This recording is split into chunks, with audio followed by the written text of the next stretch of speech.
Perkenalkan, nama saya Ananda Dwi Putri Borumalau, mahasiswa Pendidikan Ekonomi, Fakultas Keguruan dan Ilmu Pendidikan Universitas Riau, dengan NIM 2105111816.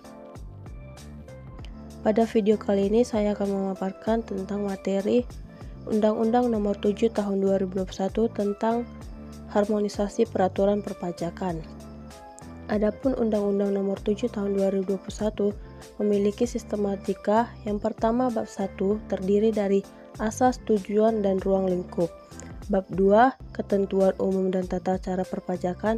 Bab 3, pajak penghasilan. Bab 4, pajak pertambahan nilai. Bab 5, program pengungkapan sukarela wajib pajak. Bab 6, pajak karbon. Bab 7, cukai. Bab 8, peralihan. Bab 9, penutup. Pada bab 1 akan dibahas tentang asas, tujuan, dan ruang lingkup dari Undang-Undang Harmonisasi Peraturan Perpajakan. Undang-Undang HPP memiliki 6 asas, yaitu keadilan, kesederhanaan, efisiensi, kepastian hukum, kemanfaatan, dan kepentingan nasional. Adapun tujuan dari Undang-Undang HPP yang pertama, meningkatkan pertumbuhan dan mendukung percepatan pemulihan perekonomian. Yang kedua, mengoptimalkan perekonomian negara. Yang ketiga, mewujudkan sistem perpajakan yang berkeadilan dan berkepastian hukum. Yang keempat, melaksanakan reformasi administrasi, kebijakan perpajakan yang konsolidatif, dan perluasan basis pajak. Yang kelima, meningkatkan kepatuhan sukarela wajib pajak. Adapun ruang lingkup dari Undang-Undang HPP yang pertama adalah perubahan Undang-Undang PPH yang berlaku tahun pajak 2022. Yang kedua, perubahan Undang-Undang PPN yang berlaku mulai 1 April 2022. Yang ketiga, perubahan Undang-Undang KUP yang berlaku mulai tanggal diundangkan. Yang keempat, program pengungkapan sukarela berlaku dari 1 Januari sampai dengan 30 Juni 2022. Yang kelima, pajak karbon berlaku mulai 1 April 2022. Yang keenam, perubahan Undang-Undang Cukai yang berlaku mulai tanggal diundangkan. Berikutnya adalah bab 2, yaitu ketentuan umum dan tata cara perpajakan.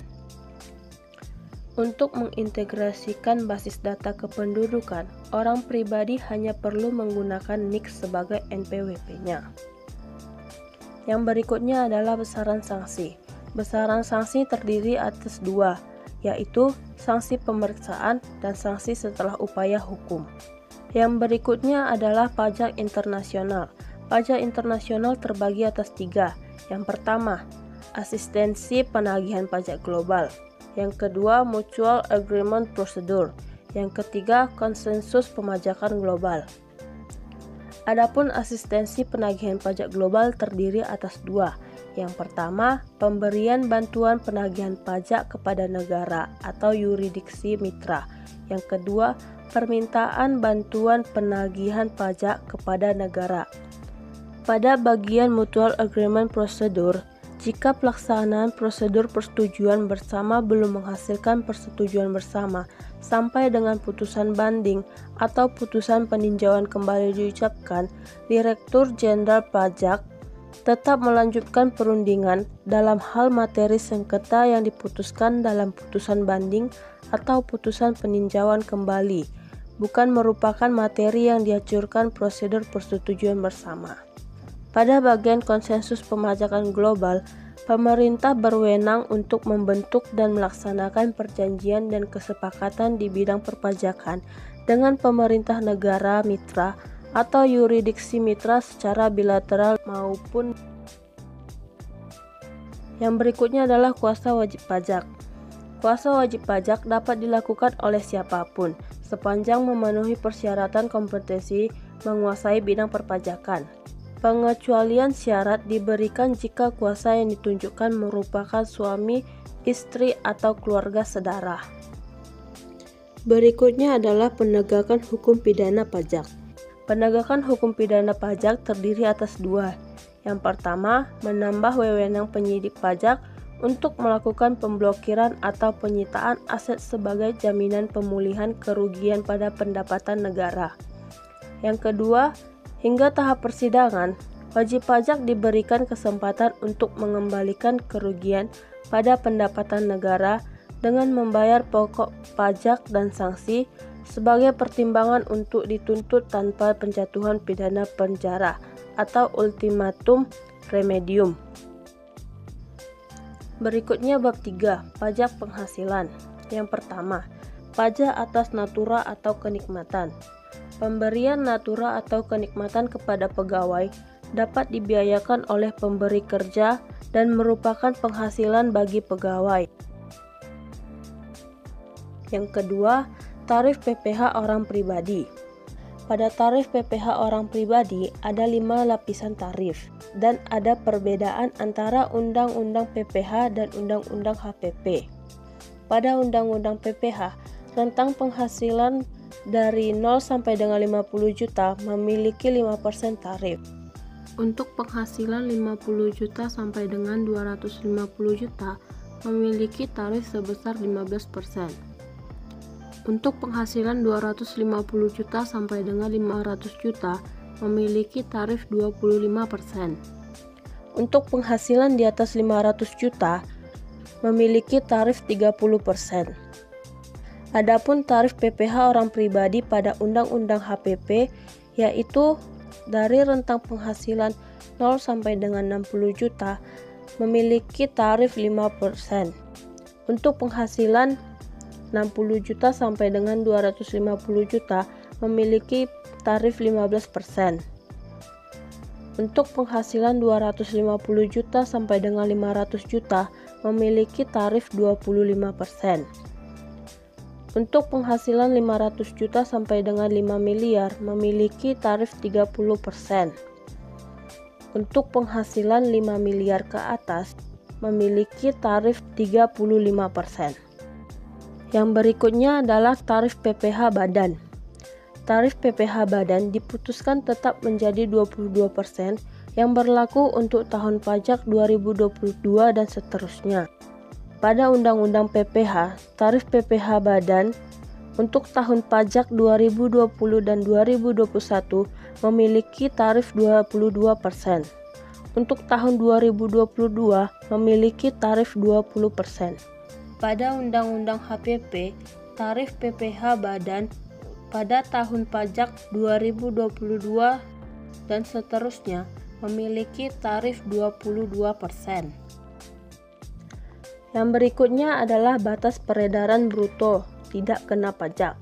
Bagi orang pribadi pengusaha dengan peredaran bruto tertentu, yakni WP, OP, PP 23, dengan peredaran bruto sampai 500 juta setahun, maka tidak dikenai PPh. Selanjutnya adalah bab 4, pajak pertambahan nilai. Pengecualian objek PPN dan fasilitas PPN. Adapun pengurangan atas pengecualian dan fasilitas PPN agar lebih mencerminkan keadilan dan tepat sasaran, namun dengan tetap menjaga kepentingan masyarakat dan dunia usaha. Barang kebutuhan pokok, jasa kesehatan, jasa pendidikan, jasa pelayanan sosial, dan beberapa jenis jasa lainnya diberikan fasilitas pembebasan PPN sehingga masyarakat berpenghasilan menengah dan kecil tetap terlindungi dari kenaikan harga karena perubahan Undang-Undang PPN. Yang berikutnya adalah bab 5, program pengungkapan sukarela wajib pajak. Program pengungkapan sukarela memiliki 2 bagian. Yang pertama, pemberian kesempatan kepada wajib pajak untuk melaporkan atau mengungkapkan kewajiban perpajakan yang belum dipenuhi secara sukarela. Yang kedua, program dilaksanakan selama 6 bulan, yaitu pada 1 Januari 2022 sampai dengan 30 Juni 2022. Selanjutnya adalah bab 6, pajak karbon. Pajak karbon dikenakan atas pembelian barang yang mengandung karbon atau aktivitas yang menghasilkan emisi karbon. Undang-undang mengamanatkan pembuatan peta jalan pajak karbon dan peta jalan pasar karbon. Tarif pajak karbon ditetapkan Rp30 per kilogram karbon dioksida ekuivalen. Implementasi pertama kali pada 1 April 2022 untuk badan yang bergerak di bidang pembangkit listrik tenaga uap batubara. Yang berikutnya adalah bab 7, cukai. Adapun sanksi yang wajib dibayar oleh wajib pajak untuk mengembalikan kerugian pada pendapatan negara yaitu pada Undang-Undang Cukai, pemulihan kerugian pendapatan negara saat penelitian belum diatur. Pada Undang-Undang HPP, sanksi pemulihan kerugian pendapatan negara berupa membayar sanksi denda sebesar 3 kali nilai cukai yang seharusnya dibayar. Yang berikutnya, jika penegakan hukum terjadi pada saat penyidikan, pada Peraturan Undang-Undang Cukai, membayar pokok cukai ditambah sanksi 4 kali cukai yang kurang dibayar. Pada Peraturan Undang-Undang HPP, membayar sanksi denda sebesar 4 kali nilai cukai yang seharusnya dibayar. Demikianlah pemaparan materi Undang-Undang Nomor 7 Tahun 2021 tentang harmonisasi peraturan perpajakan. Apabila ada kesalahan kata, saya mohon maaf. Sebelum dan sesudahnya saya ucapkan terima kasih.